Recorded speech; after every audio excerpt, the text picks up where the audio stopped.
They can blame it on the economy. They can blame it on, I had that one job or two jobs that just didn't go so well. They can name all these excuses, but they don't actually know why they failed. This is the Contractor Files podcast. Your hosts, Ethan McNeil and Trent Keith, take a deep dive into the construction and remodeling industry to uncover keys to success and pitfalls to avoid. All right. Welcome to our 6th episode. It's only been 6. It's number 6. Today we're going to talk about the main differences between a company that will fail and one that will last. I'm Ethan. And I'm Trent. Yeah.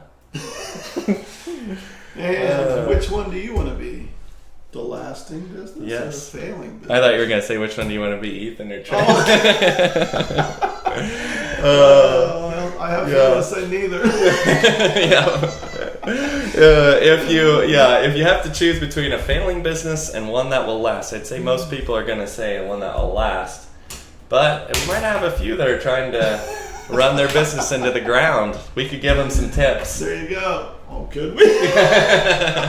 Well, I know what not to do. You wanna start? Okay, main difference between a company that will fail and one that will last. I think, and this may be like, you feel like, well, you can put that into anything, but I think the difference to start with is the character of the person who's starting the business. Mm-hmm.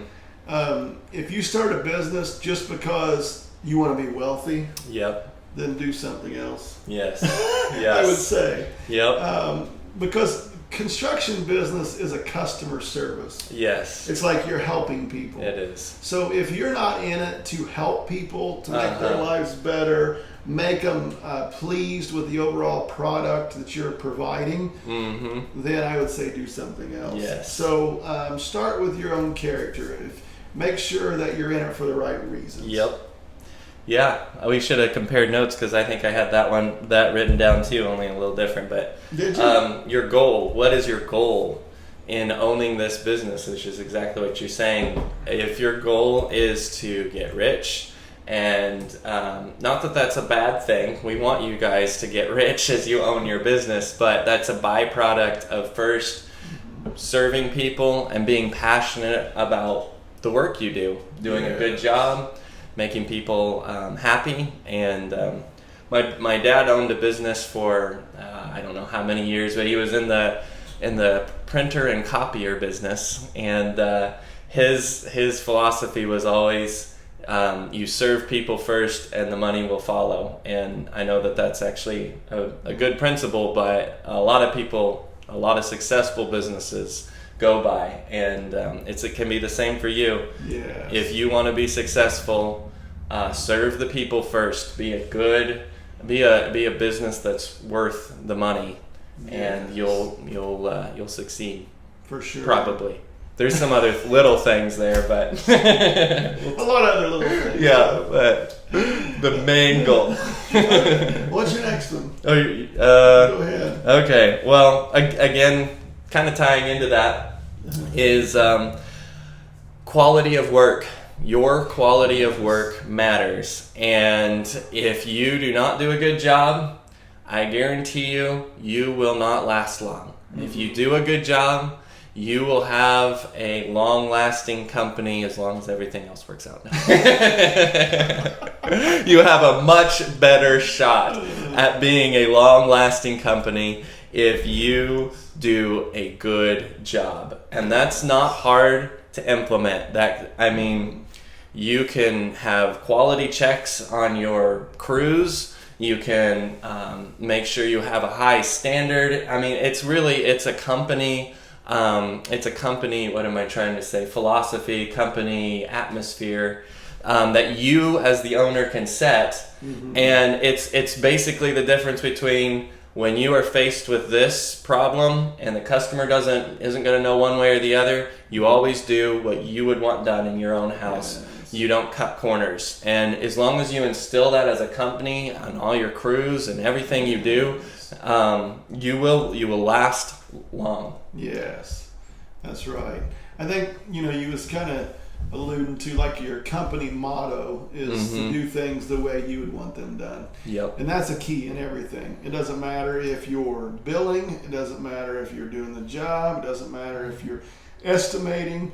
Yep. Whatever it is, you do it all in the way that you would want people to take care of you. Yep. And it will begin to snowball. Your business will begin to grow. Yep. And I think one of the major keys, there's a lot of things, like we're saying, you go a lot of different ways with that. But if you keep that in the forefront of your mind, that's the whole goal, is to do your jobs the way they need to, have character in them, be particular, and communicate well with your customers. Yep. Then you're going to be one of those companies that survive, because people are going to realize that you're in it to help them. Yes. And you're going to be a benefit to them, just like they're a benefit to you by giving you the work in the first place. Yep. So it goes both ways, for sure.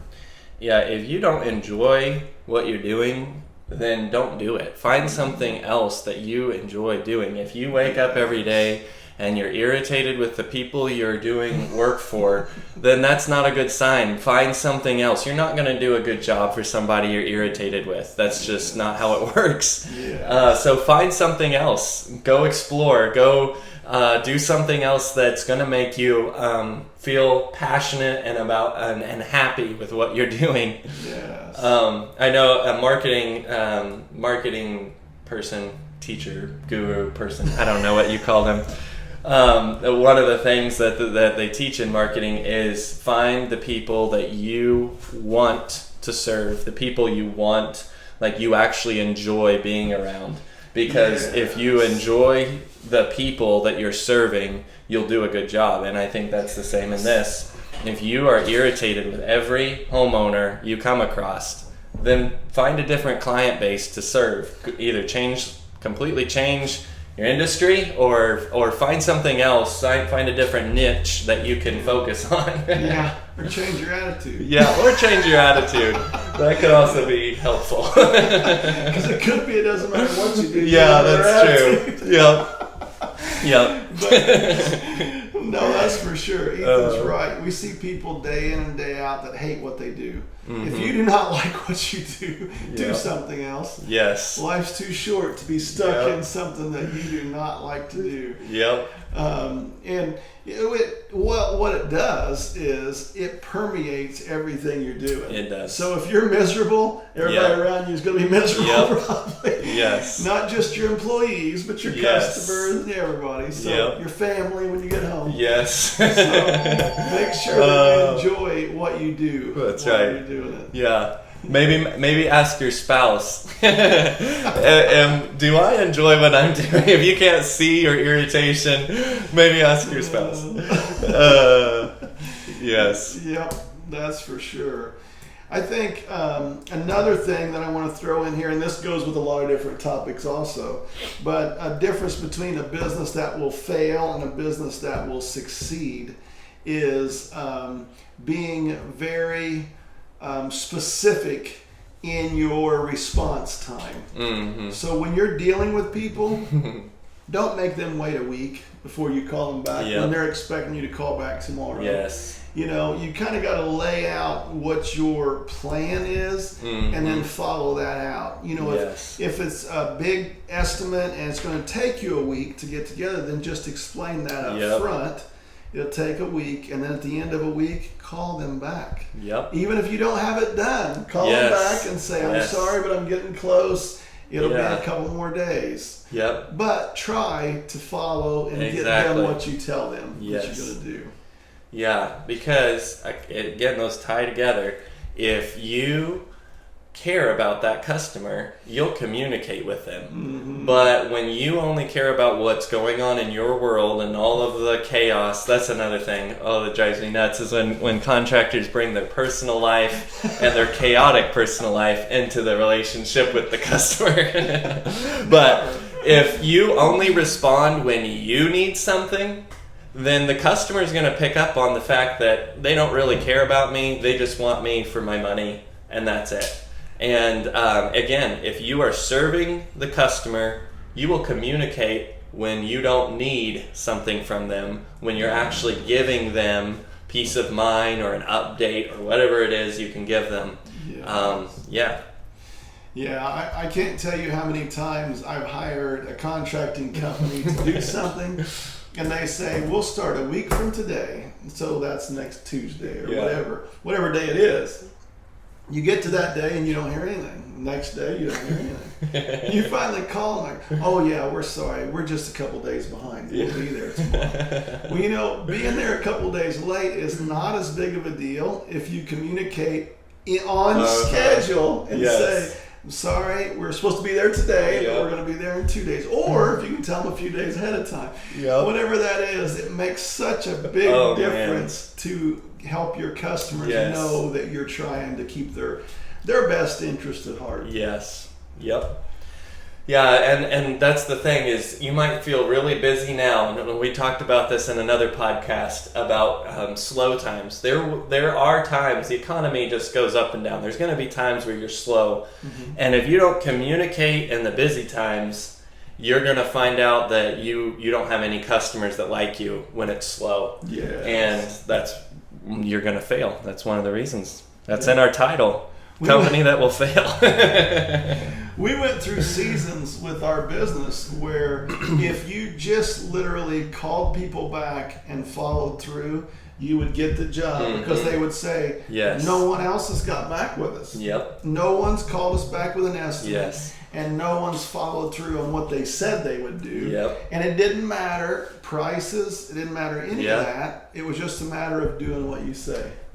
We recorded a little 15-minute snippet that we didn't probably have a long enough time to make it into a podcast. I don't know what we'll do with that. But we basically just went on a rant for 15 minutes about communication because it is so important. And if you cannot communicate, it's the most basic, most free thing you can do as a contractor, as any business owner, and it will pay off over and over and over and over again.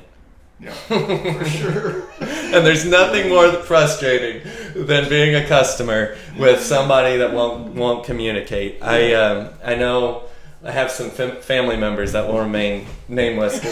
If they listen to this podcast, they'll know who they are.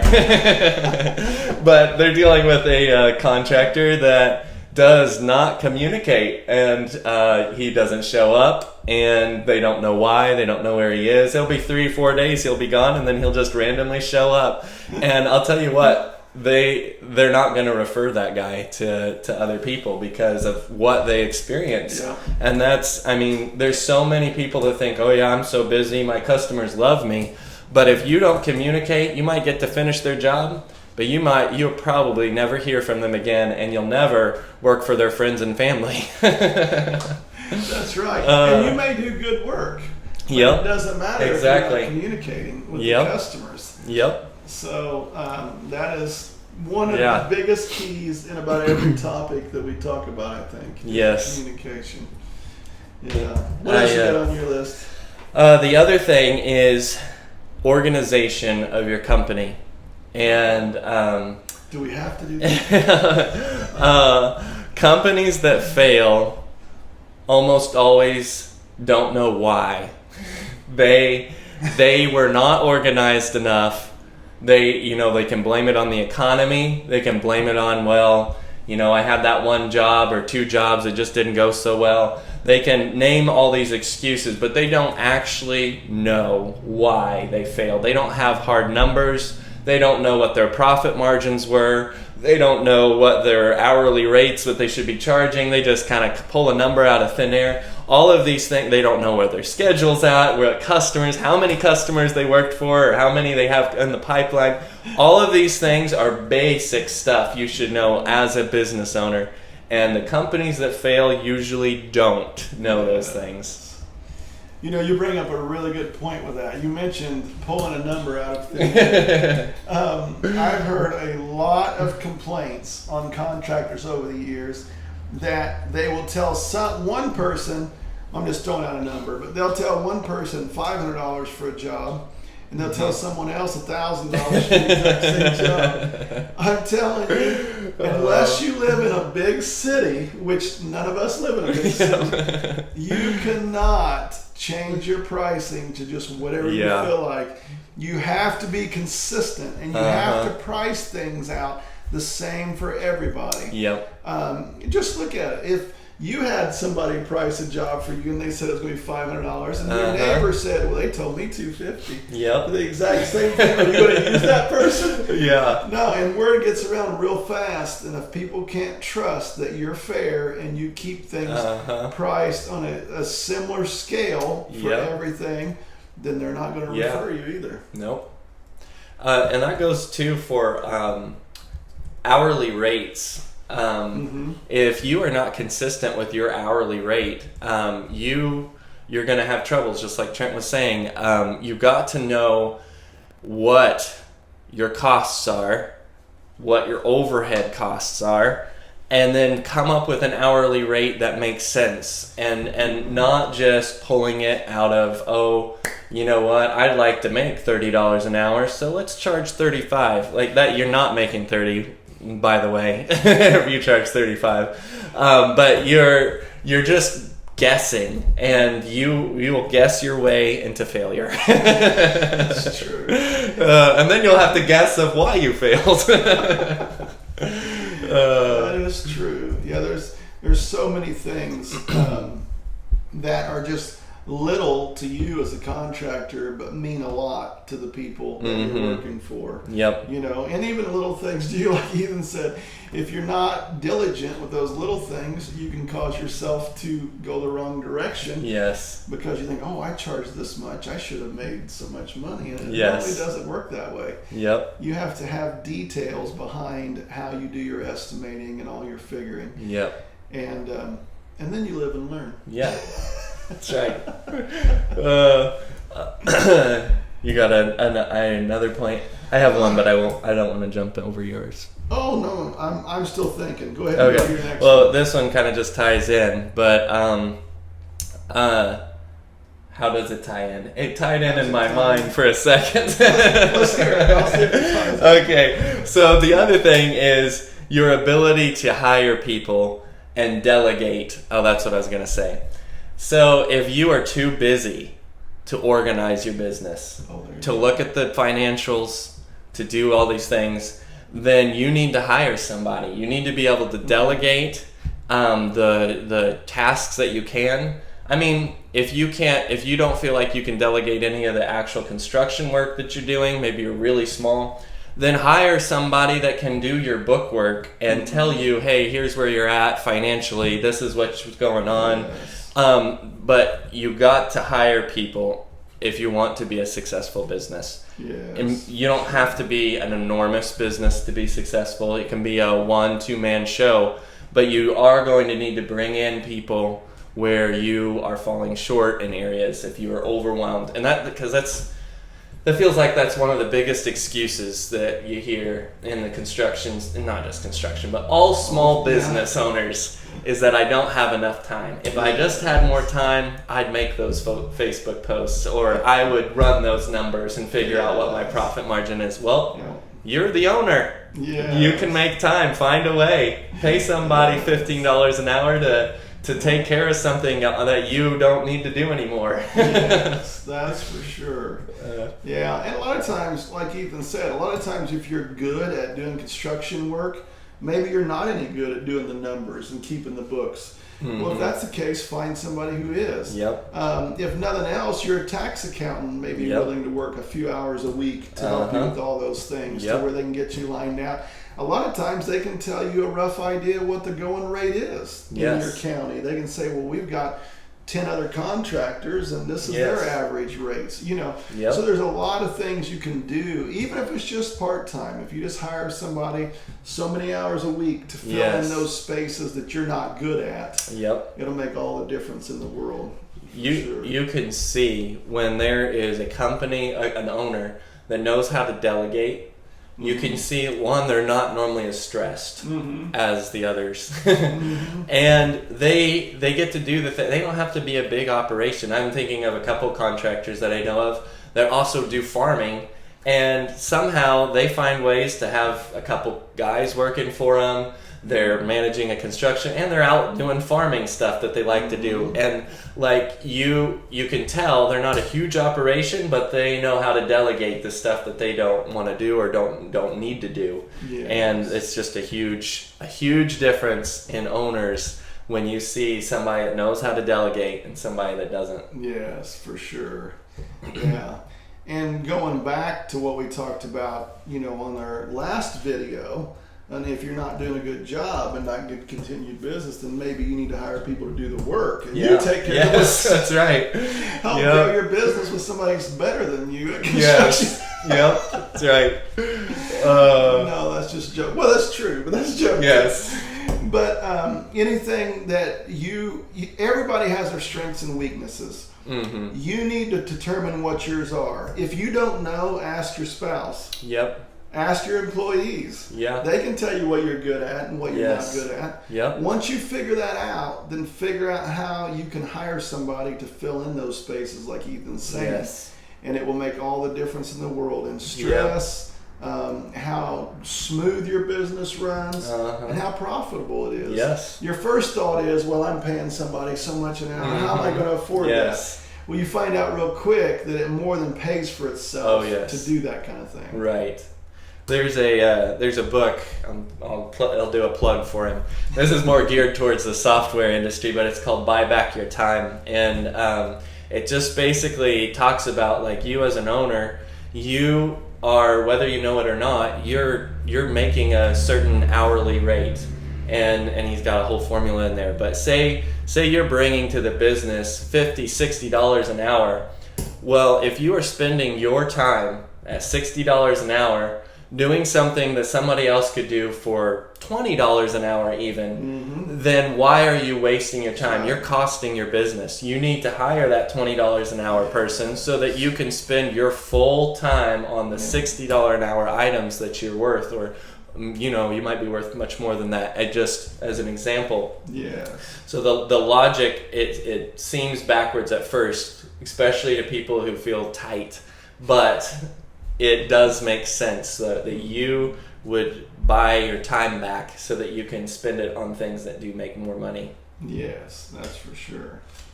Yep, definitely. I think I'm about out of things. Do you have anything else on your list? No, I mean, people, one more thing. The main difference between a company that will fail and one that will last listens to this podcast. Now that's the best. And the ones that will fail, well, we can't guarantee it, but they probably didn't ever hear of us. That should have been number one. No. Thanks everyone for tuning in. I'm Trent Keith. And what else do we offer, Ethan? Have you told them? Yeah, I don't remember if we told them in this podcast. We didn't. Okay, all right. Well, you can go to our website, thecontractorfiles.com. We have an area where you can contact us, leave us questions. We love to answer questions. We also have a Get Help tab. So if you're a construction business and you are in desperate need of some help, we will sell you our services. We will come. Mental help. No, we will help you with your business. Oh, okay. So that's on there, and we also have some exciting stuff that we'll be releasing in 2024. We have an estimating program that we have been working on for couple of years now. Yes. So excited about that. And yes, and that's a big one. I mean, once that comes out, we were in business for over 20 years like we was talking about, and the reason we developed this is because there is not an estimating software that is either not extremely expensive or extremely difficult to use. Yes. Yep. So that's why we created this, and everyone will be excited to see that. Yep. So stay tuned, and also subscribe to our podcast or our YouTube channel, however you like to listen, and be sure to just keep on listening. We like talking. Thank you for tuning in to our podcast. Be sure to share this podcast with your friends and family. To ask us any questions that might get answered in our next podcasts, please visit our website, thecontractorfiles.com. Have a great rest of your day.